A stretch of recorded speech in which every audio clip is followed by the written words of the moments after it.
いつもご視聴いただきありがとうございます。今回はですね、このチャンネルでもよくご紹介させていただいている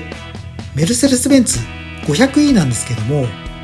なんと今年で誕生して30周年を迎えました。そして今年5月29日から30日にかけては4年ぶりとなる静岡県の浜松市で 500E オーナーが集う浜名湖オフ会も開催。そして浜名湖オフ開催の日、偶然にもポルシェが公式サイトにてメルセデス・ベンツ 500E がデビューから30周年を迎えたことを発表しました。それを記念してポルシェが当時 500E の開発プロジェクトに携わったお二人を紹介。ポルシェミュージアムが保有する E500 リミテッドを試乗、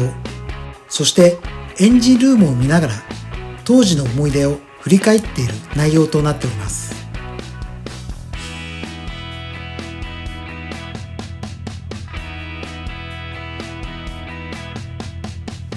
その内容については 500E を所有されている方、興味がある方はすでに目にされたのではないでしょうか。 500E といえばポルシェが開発に関わったモデルとして知られておりますが、ポルシェが自身の公式サイトで 500E のことを掲載するといったことは久しぶりではないかと思います。そこで今回はまだ内容をご存知ではない方、文章を読むのが苦手、忙しくて翻訳するのが面倒といった方向けにどのような内容だったかをポイントだけを絞って聞くだけでもわかるよう紹介していきたいと思います。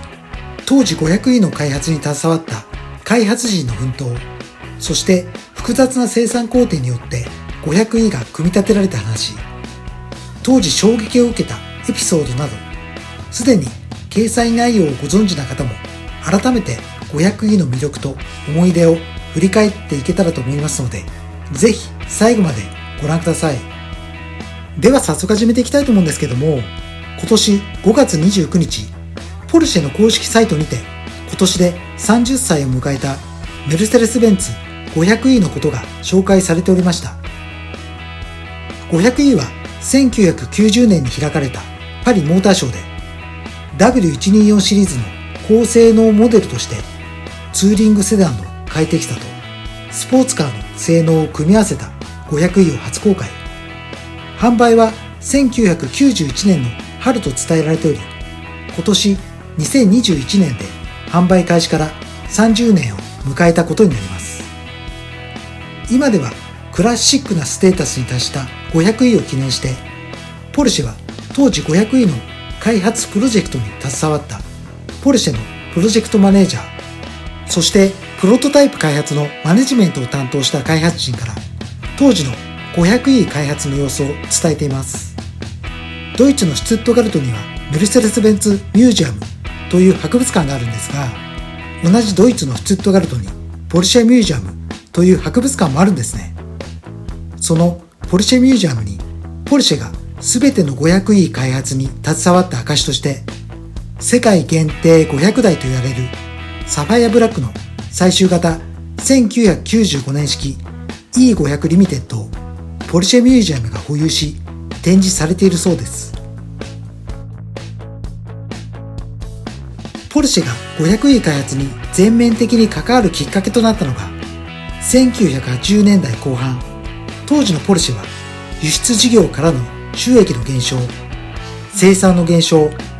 ほぼ全てがマイナスの業績不振に陥り危機に直面。当時のダイムラーベンツ社はドイツのジンデルフィンゲンにある自社工場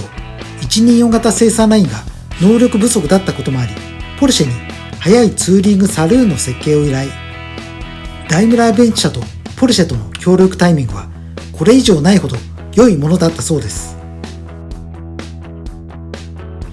ポルシェは 500E の開発にプロジェクト2758という呼称を与え、高性能サルーンの新しい基準を打ち立てることをテーマに開発がスタートしたことを話しております。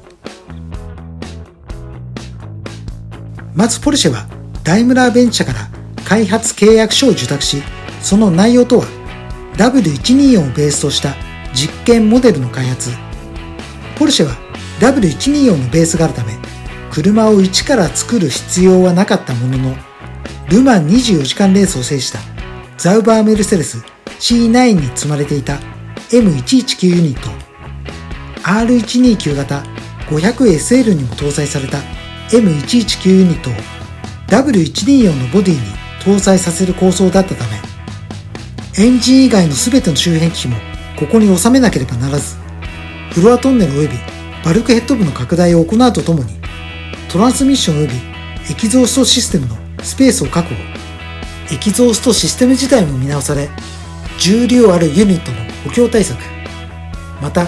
R129 型 SL クラスからサスペンション、トランスミッション、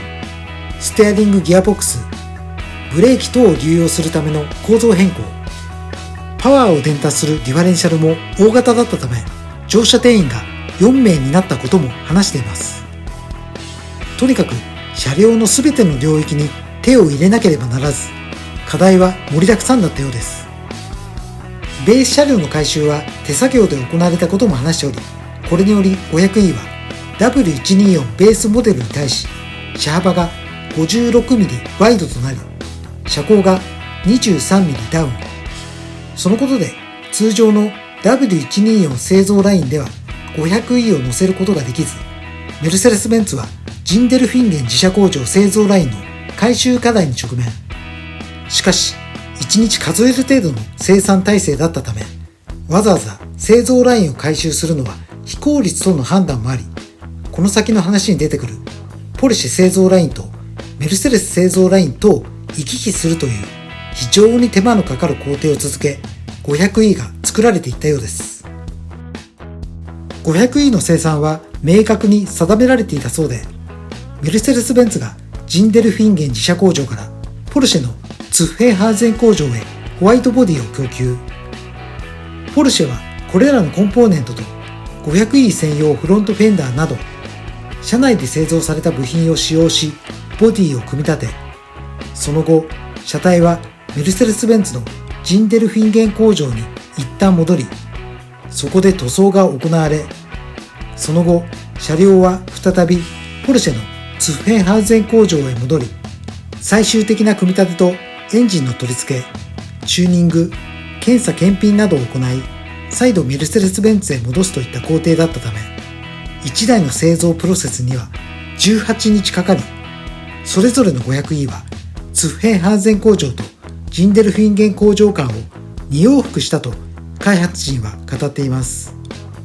また他の文献説によると、後期型である E500 からは生産効率が見直され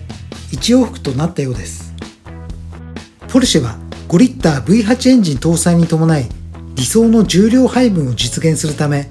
バッテリーはエンジンルームから右後方のトランク内へ移設。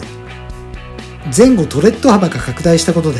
フロントフェンダー、リアフェンダーともにワイドな形状へ変更となり、前後バンパーも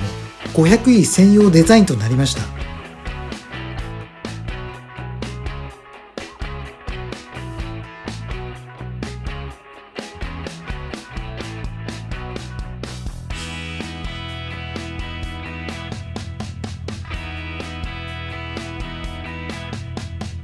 エアインテークも完全に見直され、左右ヘッドライトを囲む隙間から空気を取り入れる設計へと変更。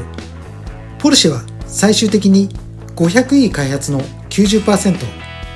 駆動系や車両のコンポーネント組み付けも含め、全ての作業を担当したと語っています。生産台数は当初ポルシェは1日10台程度の体制を整えておりましたが、需要増に合わせ1日20台に増産。他の文献説によると、その後は徐々に1日20台から元の生産台数へと戻っていったようです。そして生産は1995年4月頃まで続けられ、総生産台数は1479台。最後の1台まで製造に関わったとポルシェが正式に発表しております。最後になりますが、開発陣2人の懐かしい思い出エピソードが紹介されております。30年前、3人の同僚と 500E でドライブ。ある時、同僚の一人がスピードメーターを見て、針が時速250キロを指していることに気づき、衝撃を受けたそうです。シャーシ、ブレーキ、エンジンが完璧にチューニングされており、素晴らしいドライビング体験だったと振り返っています。今の時代、500E より速い車はたくさん存在しますが、未だ一部の方に根強い人気がある理由に、500E に乗って体感する速さだけではない衝撃というのがあるのかもしれません。